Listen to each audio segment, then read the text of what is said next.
এক সাহাবী নামাজ পড়তো আমার নবীর পেছন, ফজরের নামাজের ফরজটা শেষ করে সালাম ফিরানোর সাথে সাথে দৌড় দিতেন, দৌড় দিয়ে চলে যেতেন। আমার নবী লক্ষ্য করেছেন, নবীকে সাহাবীরা গিয়ে বলছেন, ইয়া রাসূলুল্লাহ, অমুক বান্দাটা এভাবে আসে আপনার দরবারে নামাজ পড়তে, নামাজ শেষ হতে আবার দৌড় দিয়ে চলে যায়। আমি একদিন বললেন, তাকে আমার সাথে একটু দেখা করতে। আসলেন নবীর কাছে নামাজে পড়ে দেখেন। নবীর কাছে যখন আসলেন, আমার নবী জিজ্ঞেস করছেন, আল্লাহ বান্দা, আপনি নামাজের সালাম ফিরানোর সাথে সাথে দৌড় দিয়ে চলে যাও, কারণটা কি?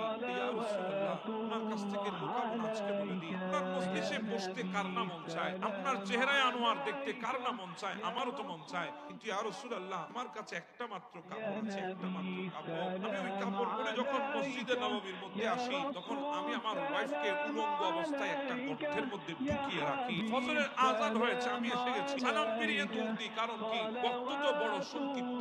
আমি যদি তাড়াহুড়া করে ঘরে যাইতে না পারি, আমার স্ত্রীর তো নামাজ কাজা হয়ে যাবে। আমি গিয়ে আমার শরীর থেকে জামাটা খুলে দিয়ে আমার স্ত্রীকে পরিয়ে দিই, আমি গর্তের ভিতরে ঢুকে নিজের সদরকে হেফাজত করি, আমার স্ত্রী ওই জামাটা পরে আল্লাহর দরবারে নামাজে দাঁড়িয়ে যায়। আমি তো না খেয়ে ইবাদতে মশগুল ছিল না।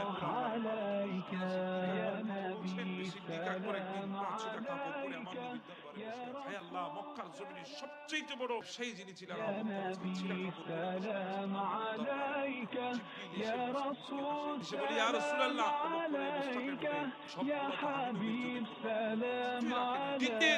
নিজের কলিজার টুকরা কন্যাটাকে পর্যন্ত 6 বছর বয়সে আমি নবীর আকদের মধ্যে সমর্থ করে সব কুরবান করে দিয়েছে। এই কথা বলে জিবরিল চলে গেছেন, আবু বকর চলে গেছেন। পরের দিনে জিবরিল আসলেন, আমার নবী জিবরিলকে দেখে হাসি, জিজ্ঞেস করে, জিবরিল, তোমার এই অবস্থা কেন? আল্লাহ তো তোমাকে 600 পাখনা দিয়েছে, শান শওকত ওয়ালা ড্রেস দিয়েছে, এরপরে তোমার এই অবস্থা কেন? জিবরিল বলে, ইয়া রাসূলুল্লাহ, শুধু আজকে আমার এই অবস্থা এমনটি নয়, গোটা আসমানের মখলুক যত আছে, মালায়েকা যত আছে, সবারই একই অবস্থা। বলে, কি বলো?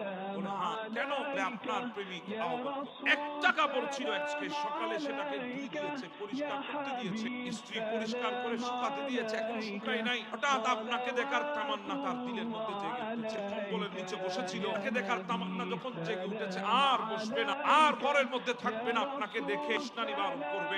তো শুকায় না, শুবে কিভাবে? তার মাথায় একটা বুদ্ধি আসলো, পরনে যে কম্বলটা ছিল সেটাকে কেটে দুই ভাগ করে একবার সতর রেখেছে আর একবার শরীর দেখে আপনি নবীর দরবারের দিকে রওনা হয়েছে। শরীরের উপরে কাপড়টা বারবার পড়ে যাচ্ছে, সেজন্য একটা খেজুর গাছের কাঁটা নিয়ে বুতাম বানিয়ে আপনার দরবারে আসতেছে। আমার আল্লাহ দেখে আমার আল্লাহর বড় আনন্দ লেগেছে, বড় খুশি লেগেছে। আমার আল্লাহ ডাক দিয়ে বলে, জিবরিল রে, ওই দেখ আবু বকর নবীর প্রেমে যে ড্রেস পরেছে, আজকে ওই ড্রেস তুই জিবরিলও পরবি, সমস্ত ফেরেশতারাও পরবে, কারণ এটা ড্রেস আর সাধারণ ড্রেস নাই, এটা আমার নবীর প্রেমের পোশাক হয়ে গেছে।